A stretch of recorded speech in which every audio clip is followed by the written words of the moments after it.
Bonjour, je m'appelle Véronique Freund-Michel, j'ai 44 ans, je suis professeure de pharmacologie à l'UFR des sciences pharmaceutiques de Bordeaux et j'effectue ma recherche au sein du laboratoire INSERM U1045 qui est le centre de recherche cardiothoracique de Bordeaux où je travaille sur l'hypertension pulmonaire depuis une dizaine d'années. J'ai réalisé des études de pharmacie à l'université de Strasbourg, puis j'ai continué par une thèse de doctorat d'université sous la direction du docteur Nelly Frossard, qui est un de mes mentors, puisqu'elle m'a permis en fait de découvrir la pharmacologie, qui est la matière que j'enseigne actuellement et dans laquelle j'effectue ma recherche, qui est de comprendre comment agissent les médicaments dans l'organisme. Et donc j'ai réalisé cette thèse de doctorat sur l'asthme, où je me suis déjà intéressée au facteur de croissance des nerfs, le NGF.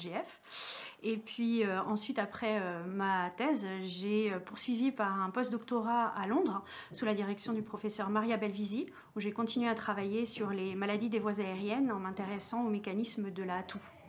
Et puis enfin, j'ai eu l'opportunité d'être recrutée comme maître de conférence à la faculté de pharmacie à Bordeaux. Et plus récemment, j'ai eu l'opportunité, et j'en suis très fière, d'avoir obtenu un poste de professeur des universités dans cette faculté. Alors c'est vrai que j'ai réalisé ma thèse de doctorat et mon post-doctorat plutôt dans les maladies respiratoires des voies aériennes, d'abord sur l'asthme et ensuite sur la toux.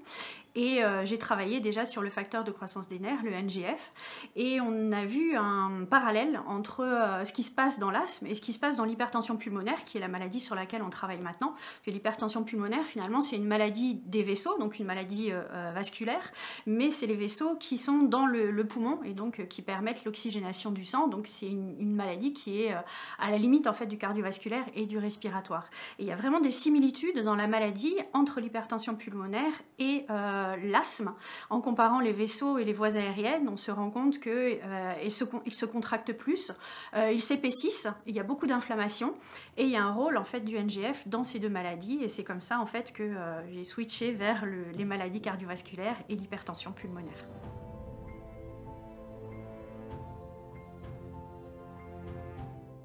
Alors nous travaillons donc sur l'hypertension pulmonaire, qui est une maladie grave parce qu'elle entraîne une insuffisance cardiaque. Donc c'est une maladie qui touche plus les femmes que les hommes, avec un rôle délétère des œstrogènes dans cette maladie, dans l'installation de la maladie.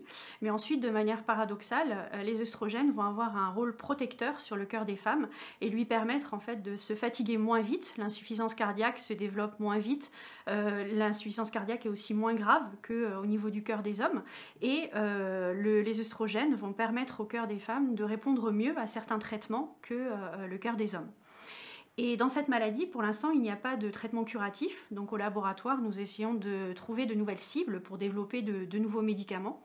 Et nous nous intéressons à deux cibles qui s'appellent le facteur de croissance des nerfs, le NGF, et la connexine 43. Et on sait qu'il existe dans d'autres maladies des liens entre les œstrogènes et ces cibles.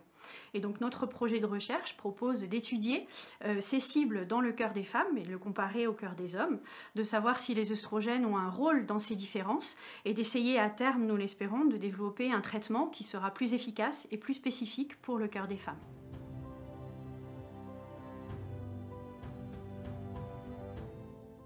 Alors, à mon avis, les maladies cardiovasculaires ont longtemps été associées à des facteurs de risque dits typiquement masculins, comme le tabac ou l'alcool. Et on sait maintenant que ce sont des facteurs de risque qui sont les mêmes chez les femmes et qui s'ajoutent en plus à des facteurs de risque qui leur sont propres, comme dus en particulier aux hormones féminines. Et donc, on se rend compte maintenant que finalement, les maladies cardiovasculaires sont tout aussi graves, voire parfois plus graves chez les femmes que chez les hommes.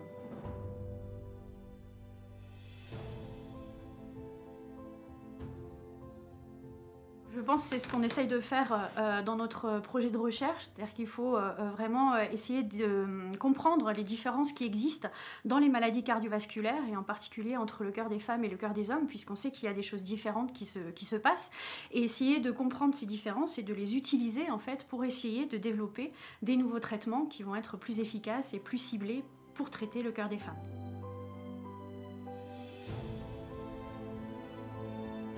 Alors je suis évidemment très heureuse et très honorée d'être accueillie ici aujourd'hui dans ce lieu qui est très important pour les sciences et le savoir. Et je voudrais remercier la Fondation Recherche cardiovasculaire de l'Institut de France de nous avoir attribué ce prix, ce qui me permet d'être présente aujourd'hui dans ce lieu prestigieux.